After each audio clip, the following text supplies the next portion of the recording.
The first mistake I made that Saturday morning was looking up. The second was forgetting how to look away. Sunlight was pouring through the tall apartment windows, turning the living room gold and making every ordinary thing: the half-finished coffee on the table, the laundry basket near the hallway, the dust floating lazily in the air, look strangely cinematic. I had been sitting on the couch with my laptop open, pretending to work, when my roommate stepped out of her bedroom and asked what I thought of her new dress. I expected jeans, maybe one of the casual outfits she usually wore when meeting friends. Instead, I looked up and forgot whatever sentence I had been typing. Maris Vale stood at the end of the hallway in a deep green summer dress that somehow made her look both completely familiar and like a woman I had never really seen before. Her hair fell loosely over one shoulder, the sunlight caught the tiny gold earrings she almost never wore, and for several embarrassing seconds I simply stared. Maris noticed. Of course she noticed. A slow, amused smile appeared on her face as she tilted her head and asked whether I wanted a better look. I laughed too quickly, looked down at my laptop, and pretended my heart had not just forgotten how to behave. What neither of us knew then was that the dress itself would become the least important thing about that day. By sunset, both of us would finally admit that our apartment had been hiding two lonely people who had spent an entire year pretending friendship was all they needed. If you believe kindness can change a life, that people deserve second chances, and that sometimes the most meaningful relationships begin in the most ordinary places, please like, comment, share this story, and subscribe to Ecoverse. Your support helps more heartfelt stories find the people who may need them. I had met Maris 11 months earlier because neither of us could afford the apartment alone. I was 29, working remotely as a layout designer for a small publishing company and recovering financially from a business idea that had collapsed so badly I still avoided opening certain emails. Maris was 27 and worked at a community arts center, organizing workshops for children, retirees, and anyone else who needed a room where creativity mattered more than money. On paper, we should have annoyed each other. I liked schedules, quiet mornings, labeled containers, and knowing exactly where my keys were. Maris seemed to survive through a mysterious combination of instinct, forgotten coffee cups, mismatched socks, and last-minute miracles. Yet within weeks, we developed a rhythm. She bought groceries when I was drowning in deadlines. I repaired things around the apartment before she noticed they were broken. She made too much pasta and insisted I eat half. I remembered when her car registration was due. We teased each other about everything and spoke seriously about almost nothing. That last part was the problem. Beneath all the easy laughter, there were locked rooms in both of us that neither had entered. I knew her father had died years earlier, but not much more. She knew I had once been engaged, but I had never told her why the wedding disappeared from my life 6 weeks before it was supposed to happen. We were experts at being present without being vulnerable. That morning, Maris had bought the dress for an outdoor charity luncheon the Arts Center was hosting in a botanical garden downtown. She had been talking about the event for weeks because several donors were attending, including people who might fund the center's Children's program for another year. She usually acted fearless about those things, but I had watched her rewrite her presentation until midnight twice that week. I had also heard her pacing in her bedroom early that morning. She wanted everything to go perfectly because the program mattered to her far more than she let anyone see. When she stepped into the living room wearing that green dress, however, nervousness disappeared behind her playful smile. She turned once in front of me, asking whether it looked too formal. I told her no, still trying to sound normal. She asked if the color worked. I said it worked extremely well, which made her grin again. Then she moved closer, stopped beside the couch, and jokingly asked whether my silence meant approval or a medical emergency. The truth was simpler and more dangerous. Sometime during those 11 months, without permission or announcement, I had fallen for my roommate. I had simply refused to name it. There were good reasons for that refusal. 3 years earlier, I had been engaged to a woman named Celeste Arman. We had been together since college, and for most of my 20s I assumed our future was already decided. Then, during the year my small design studio began failing, I became anxious, withdrawn, and consumed by work. Celeste became lonely beside me.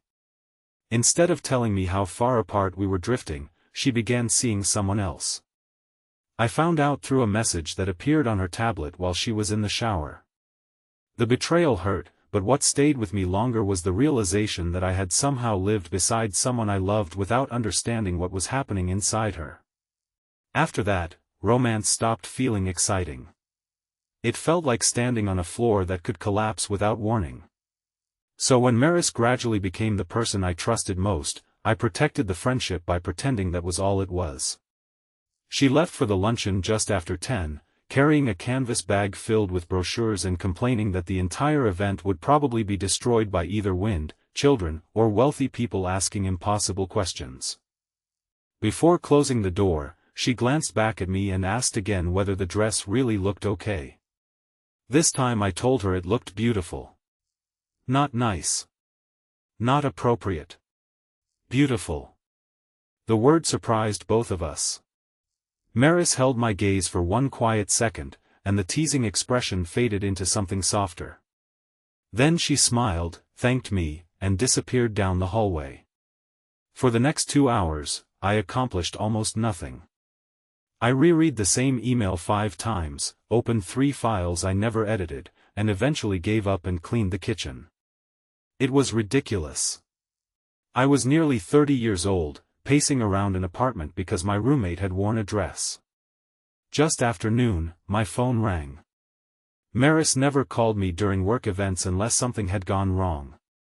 When I answered, her voice was controlled but strained. The charity luncheon had been delayed because the director of the art center, who was supposed to give the main presentation, had become ill and left unexpectedly. Maris had been told she would need to speak instead.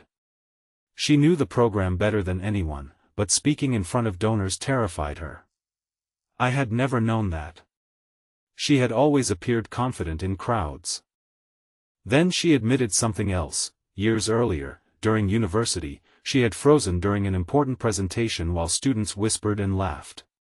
Since then, she could lead small workshops effortlessly but became physically sick at the idea of formal public speaking. I could hear that old humiliation returning through her breathing. Without thinking much about it, I closed my laptop and told her I was coming. The botanical garden was bright and crowded when I arrived 30 minutes later. White tables had been arranged under long cream-colored canopies beside rose gardens blazing in the afternoon sun. Volunteers moved between displays while children painted small wooden planters near a fountain. I found Maris behind one of the event tents, standing alone with several pages trembling slightly in her hands. The confident woman from our apartment was gone. She looked pale, frightened, and furious with herself for being frightened. When she saw me, something in her shoulders loosened. I did not give her a motivational speech. I knew her well enough to understand that dramatic encouragement would only make the moment feel larger. Instead, I took the pages from her hands, asked her to walk with me, and led her through the garden while she explained the Children's program as though she were explaining it to me at our kitchen table. That changed everything. Away from the microphone and formal notes, Maris stopped sounding nervous. She told me about a 9-year-old boy who barely spoke after his parents separated but had slowly begun communicating through painting. She described an elderly woman who attended watercolor classes after losing her husband because going home to an empty house every afternoon had become unbearable. She spoke about teenagers who stayed at the center after school because it gave them somewhere safe to exist without being judged. As Maris talked, emotion replaced fear. I realized her mistake had been trying to memorize a presentation when the real story was already living inside her. I told her to forget the pages. I told her to walk onto that platform and speak the way she had just spoken to me. She stared at me as if I had suggested jumping from a building. Then she laughed nervously and asked whether I had completely lost my mind.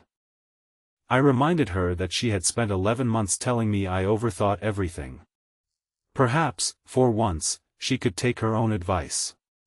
20 minutes later, I stood at the back of the crowd as Maris approached the microphone. Her hands shook during the first sentence. I could see it even from where I stood. Then she found me among the tables. Our eyes met. I nodded once. Maris stopped looking at her notes. She began talking about the people instead. The garden seemed to become quieter around her. She told the donors what the center meant to children whose families could not afford private lessons, to lonely adults searching for community, and to people who had forgotten they were capable of making something beautiful. She did not sound polished. She sounded real. Halfway through, her voice broke while describing a child who had painted a picture for his mother after months of refusing to speak about her. No one laughed. No one whispered. People listened. When she finished, the applause came slowly at first and then rose across the garden.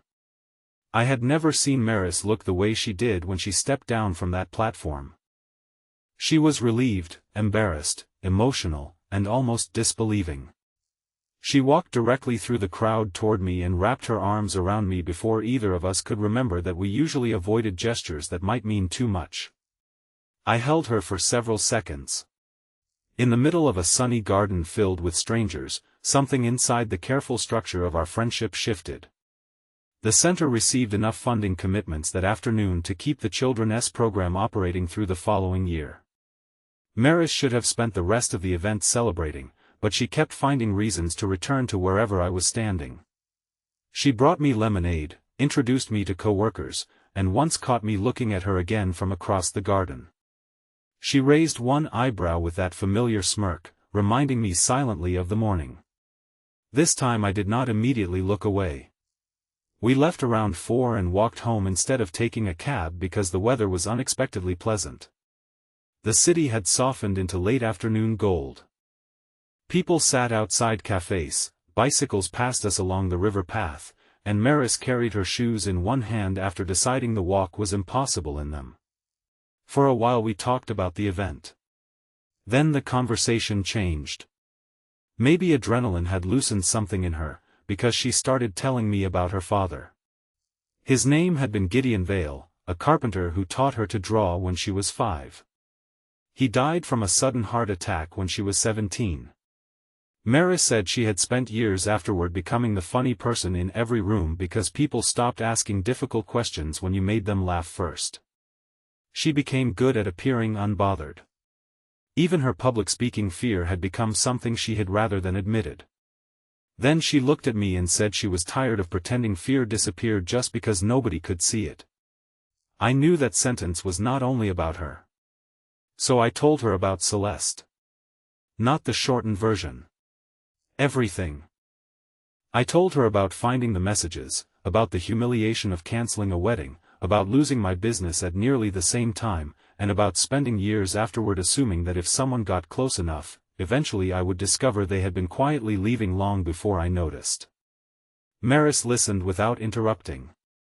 When I finished, she said something that stayed with me. Maybe the lesson was not that people could not be trusted. Maybe the lesson was that love without honest conversation could turn two people into strangers while they were still sharing the same room. We both went quiet after that. The irony was impossible to miss. We were roommates. We shared groceries, rent, streaming passwords, kitchen shelves, jokes, bad mornings, and Sunday takeout. Yet both of us had spent nearly a year carefully hiding the things that mattered most. When we reached our building, neither of us went inside immediately. We sat on the front steps while the afternoon sun stretched long shadows across the sidewalk. Maris rested her elbows on her knees and asked whether I had really thought she looked beautiful that morning or whether I had only said it because she was nervous. I told her that I had stared long enough to remove any reasonable doubt. She laughed, but the laughter faded. Then she admitted she had bought the green dress partly because she wanted me to notice. My heart seemed to stop. Maris looked down at the shoes in her hand while explaining that she had been confused about us for months. She had started looking forward to hearing my key in the door. She saved stories from work because she wanted to tell me first. Whenever she imagined eventually moving into another apartment, the thought did not make her excited, it made her feel strangely empty. She had almost said something several times but was afraid of ruining the safest relationship in her life. I understood because I had been doing exactly the same thing. There was no dramatic kiss on the sidewalk. No movie-perfect confession followed by orchestral music. What happened felt smaller and somehow more important. I reached for her hand. Maris looked at our fingers, then intertwined hers with mine. We sat there in silence while the city moved around us. For people who had spent months hiding behind jokes, simply holding hands felt enormous. We made one agreement before going upstairs: whatever happened next, we would stop pretending. No guessing games. No silent resentment. No using humor to avoid difficult conversations. If one of us became scared, jealous, confused, or unhappy, we would say it. We were not promising forever.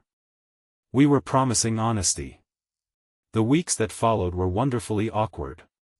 Our first official date happened at a small breakfast café, even though we had eaten there together dozens of times as roommates. Suddenly neither of us knew where to put our hands. Maris laughed so hard at the absurdity that the woman at the next table smiled at us. We moved slowly. We kept separate bedrooms. We told only a few friends.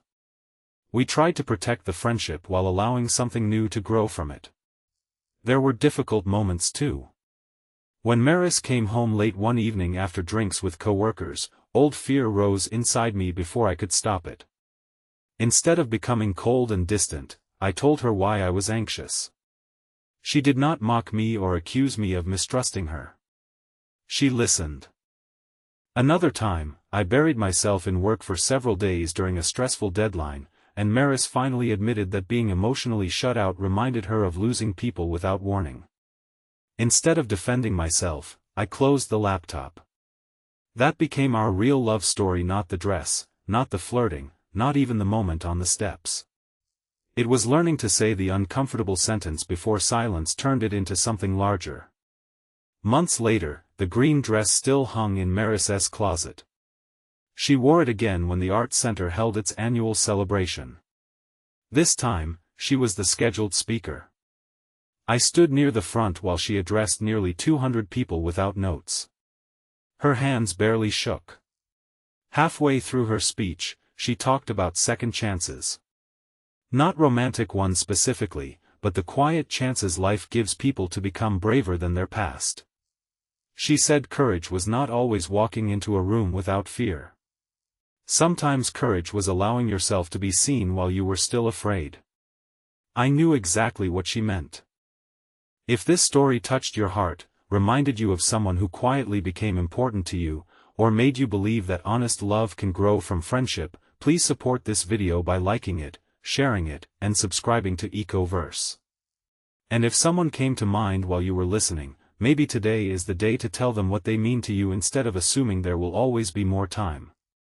Before this story ends, comment honest heart below if you believe the strongest relationships are built when two people finally stop hiding what they feel. That evening, after the celebration, Maris and I returned to the same apartment where everything had begun. Sunlight was fading through the windows, leaving soft orange rectangles across the living room floor. She disappeared into her bedroom and returned a few minutes later still wearing the green dress. Then she stood exactly where she had stood that first Saturday morning and asked how she looked. This time, I did not pretend to study my laptop. I looked at her for as long as I wanted. Maris gave me the same mischievous smirk and asked whether I wanted a better look. I stood, walked toward her, and took her hand.